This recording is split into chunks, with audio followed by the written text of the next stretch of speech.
Welcome back to Educator.com. We're now going to start taking a look at the Dreamweaver interface itself so that you can become familiar with it and be able to navigate throughout the program. So one of the first things I want to point out is this area here. This is known as the welcome screen. And you can think of this screen as somewhat of a way for Adobe to communicate with you. First of all, in this lower right area, there are some messages that may pop up moving forward for you. So it's something to take a look at when you first open Dreamweaver. This welcome screen only shows when everything is closed. All of your web pages are closed within the program.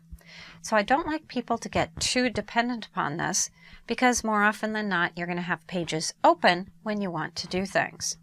But this upper left area, what this will do is show you whatever page was opened last when you used the program.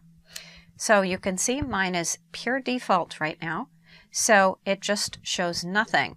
But the very top item, it goes from the top to the bottom. So your most recent file, let's say you're working on a file, you save it, you close it up, you come back the next day. The very top item here will be your most recent item.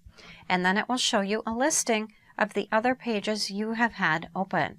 As you open new ones, this is continuously changing.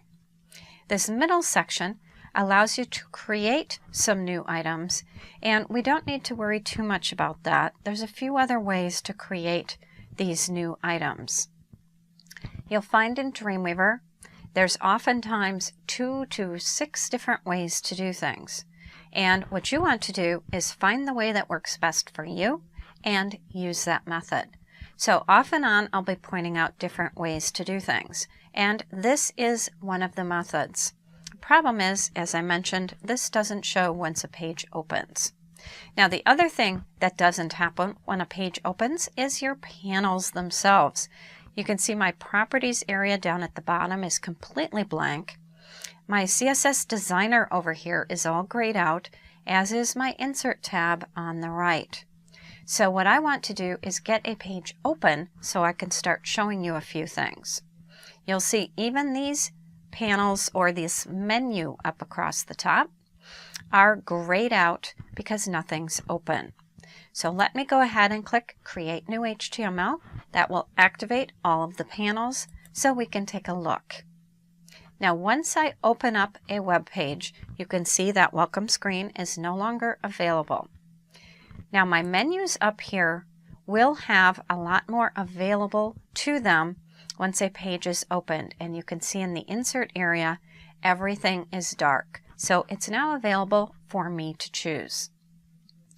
But these are known as the menus, and I'll try and be very specific throughout the course, mentioning the name of the word as well as the fact that it's a menu. So let's say I want you to go to the Site menu.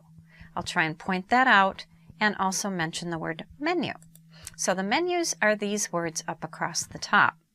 On the right-hand side, we have the panels, and there's a wide variety of panels available, including the brand new CSS Designer panel. It's a more visual, interactive way to work with CSS within your web pages. And I think you'll find this is a much needed update to working with CSS, especially if you're not super familiar with CSS itself. But each one of these is a tab within the various panels. Now, what I have open are the default items. You can always open up more panels using the Window menu. You can see those with the check mark in front are the panels that are now open, and this very bottom piece is for my pages that are open. So this Window menu is how you can open and close the various panels, including ones that may show up across the top or the bottom, such as the properties. So that's the Window menu. These are your various panels, and this is known as the Properties panel or the Properties Inspector, as we used to call it. So you may hear me reference it both ways. I may spill and say Properties Inspector, but that's what this is. This is known as a contextual menu. In other words, what I have on my web page will change when I select things on it. This panel will change based on my selection. This middle area is known as your document window, and your document window has a few different pieces to it. I'll start introducing those gradually throughout the course. It gets to be a bit much if I throw everything at you at the same time. But the most important pieces within the document window are up here. This is my code view button. This is my split view button. And this is my design view. So you can see in design view, it looks totally white. That's because we have a web page with no content right now. If I click on split view, what it does by default is put the coding on the left and put the design view on the right. So you can think of this split as combining the code and the design into the same window. This specific feature is one of the things that's made Dreamweaver a very popular program to use for creating websites, because you can view the design and the code at the same time. So code, split, and design are the various views you have available of your web page. The reason these are so important is because you can see this page looks empty in design view, but in order to create an HTML page, there's code behind the scenes, and Dreamweaver allows you to get into that code very quickly and easily. So it does take this much code in order to produce an absolutely completely blank web page, believe it or not. So that is the 3 different buttons for the various views within the program. Now there's another button here called Live View, and since I don't have a web page, we'll take a look at that later. So code, split, and design are the various views along with Live View. And just to the right of that is another very important icon, and that is the globe. And this is your preview in the browser option. And you can see right now I do have 4 browsers available. I can certainly go in and edit those. We'll take a look at that later. I'll show you how to remove browsers and add browsers back in within the program. So those are really the important pieces within design view.